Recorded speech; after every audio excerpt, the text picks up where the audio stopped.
contrapuestas, y eso nos interesa. Hay varios libros que en la colección se contraponen, y eso tiene que ver con que desde la editorial obviamente tenemos ciertas posturas claras o algunas tomamos posición hacia ciertas cuestiones, pero también sobre muchas otras tenemos más dudas que certezas y hay muchos autores que nos interesa ver cómo colisionan y las tensiones que se generan. Así que, digamos, solemos, nos gusta mucho cuando pasa eso. Tenemos varios libros que discuten libros de la colección dentro de la misma colección. Es tremendo eso que dices, aquí haciendo como una acotación a lo que sigue. Y se nota mucho, por ejemplo, con la selección de autores que tienen en esta colección en futuros próximos, ¿no?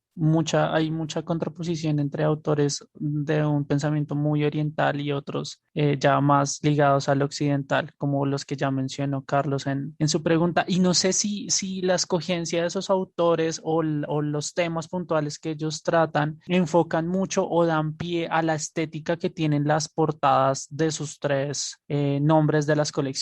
No sé si es una propuesta hacia el lector que a veces pasa como desapercibido de esas sutilezas, pero cuéntanos un poco cómo es este proceso en la producción del libro, cómo dialogan, por ejemplo, esas figuras geométricas o esa estética que plasman en sinestesia con el cine y la música, hasta qué punto pues se mantiene ese diseño de las colecciones y cómo hacen esas cogencias colores y de forma, cómo es ese sentido editorial, mejor dicho. Mira, como siempre nos había tomado mucho trabajo el diseño de cada tapa, en las colecciones anteriores en Numancia y Sinestesia, efectivamente, cada tapa implicaba un proceso de investigación, búsqueda, interpretación, porque hay como toda una tensión. Hay una frase de un diseñador que nos influenció mucho, diseñador gráfico, que se llama Peter Saville, que era el diseñador del sello Factory Records, donde salió, no sé, de las tapas famosas de Joy Division, por ejemplo. Y él decía como que la tapa de un disco no tiene que traducir el contenido de un disco, sino que ser el ambiente en el que ese disco funcione, digamos, ¿no? Que ese disco se escuche. Y un poco pasa con eso, ¿no? Como uno ve las tapas de Peter Saville, o sea, No Pleasures, y no es una traducción del contenido, pero como que de algún modo, como que la ves y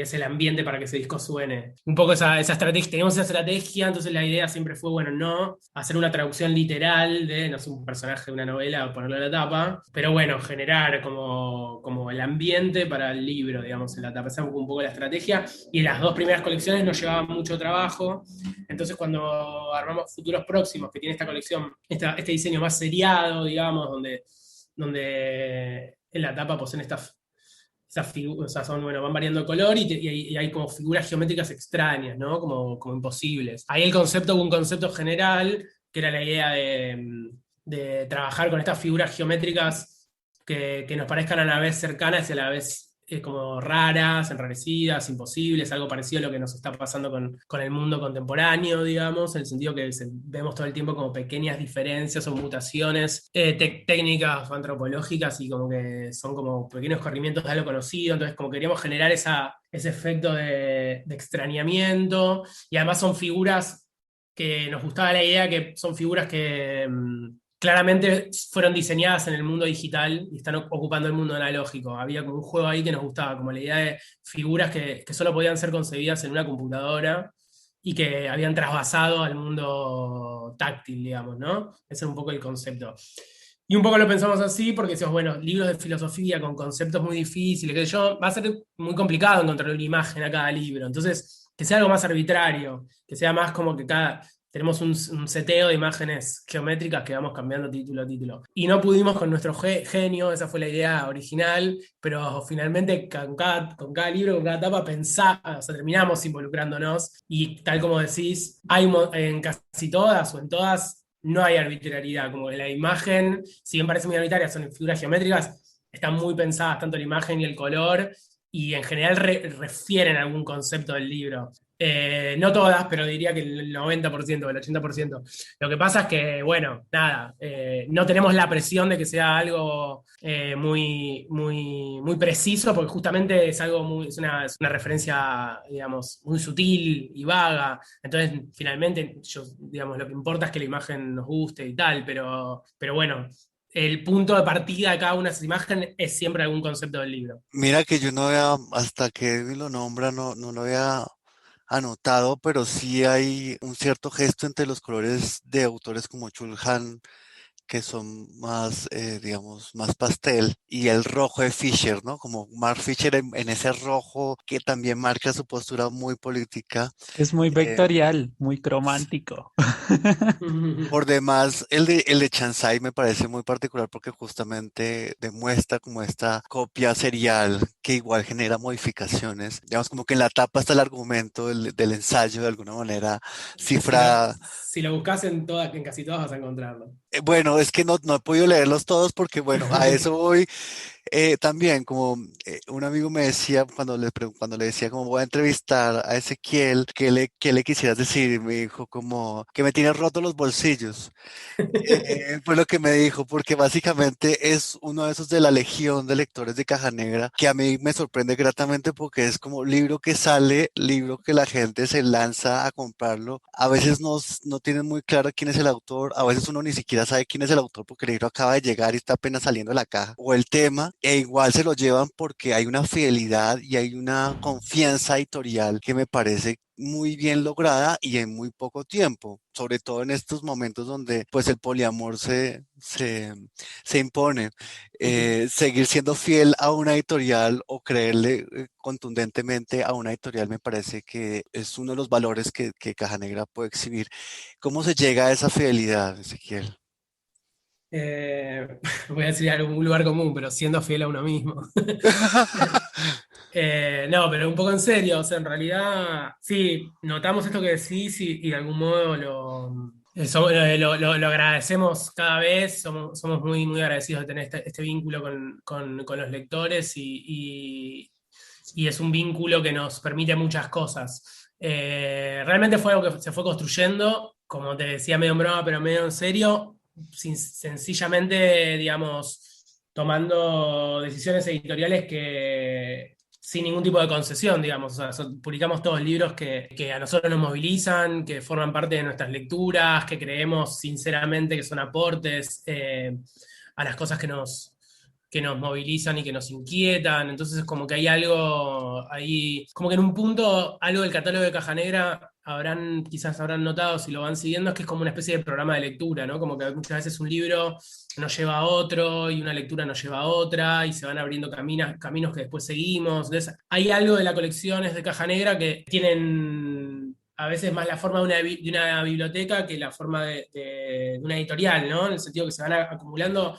lecturas que son realmente de nuestras lecturas, digamos, ¿no? Entonces yo creo que muchas veces los lectores, y las lectoras se aproximan a la editorial a partir de un libro y ese libro los va llevando a otros, y los va llevando a otros y se van armando esas conexiones que van generando esos efectos de lectura que me contás de tu amigo que se le rompen los bolsillos comprando, siguiendo los libros que vamos sacando. Y un poco digamos, ese voto de confianza que en un momento fuimos sintiendo que se iba generando esa relación con los lectores, nos fue posibilitando cada vez más a tomar mayores riesgos, entre comillas, digamos, ¿no? Pero como hacer propuestas cada vez menos seguras y poder ir proponiendo cada vez autores más nuevos y como el tener esa posibilidad, digamos, de que la gente se acerca al sello ya de por sí con cierta curiosidad de antemano, nos permitió como ir probando, ir sacando cosas, digamos, cada vez más inesperadas de alguna manera. Bueno, pues ya cerrando un poco la entrevista y agradeciéndote nuevamente tu presencia y recordando, esto no me lo va a poder, esto te lo tengo que agradecer a Ricardo, que es otro de los lectores de Caja Negra. Tú estás presente desde el capítulo 2 de la primera temporada, de alguna manera cifrada porque en ese momento hicimos un capítulo dedicado a la independencia y yo cité el texto de Víctor Malumián y Hernán López de Independencia de qué, y ahí, entre otras editoriales muy importantes de Argentina, salía Caja Negra y pues salía tu voz. Y eso pues digamos que resuena también en la coherencia de este podcast. Yo quiero cerrar preguntándote por cuál es la importancia de leer y publicar ensayo, cuál es la invitación para los lectores que aún no se arriesgan por este género, por qué no nos ponen a leer más Fisher a ver si buscamos otra posibilidad en la que finalmente podamos imaginar otros futuros. Siento que la editorial de alguna manera como que hace una sinergia entre imaginar y entre los gestos estéticos y la imaginación, y en eso pues como un un quehacer político muy vasto, pero pues quiero que cierres tú con la apuesta por el ensayo, que es la apuesta, digamos, ahora más adelantada de la editorial.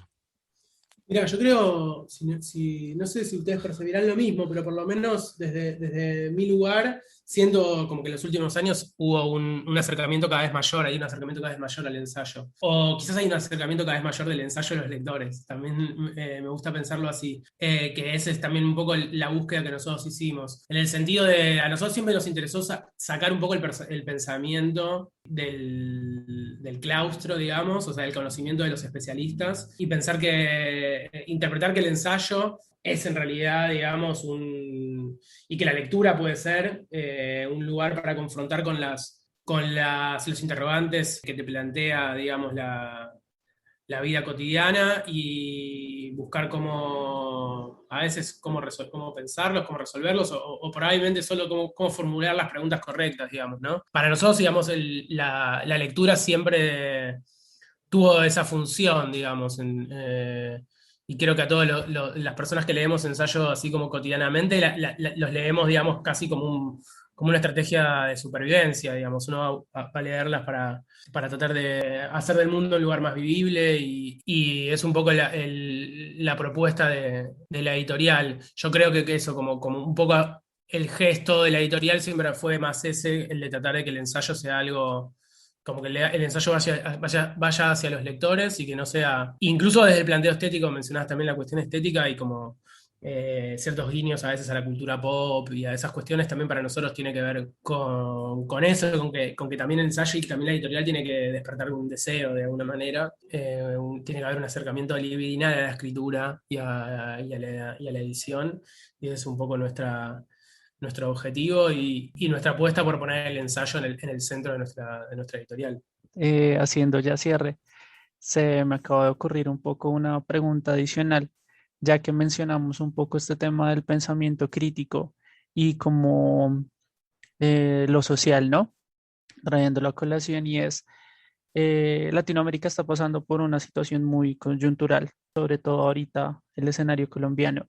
No sé si de pronto en tu haber, en tu cabeza, tienes de pronto algún referente que toque esa sensibilidad del pueblo latinoamericano y que se deba de pronto leer para entendernos un poco y comprender tal vez lo que suceda. Mirá, dentro de la editorial publicamos un autor que a mí me parece bastante clave, además leerlo, no solo el libro que nosotros publicamos, sino leerlo en sus blogs, digamos, en su escritura cotidiana, que es un autor argentino que se llama Diego Stulberg.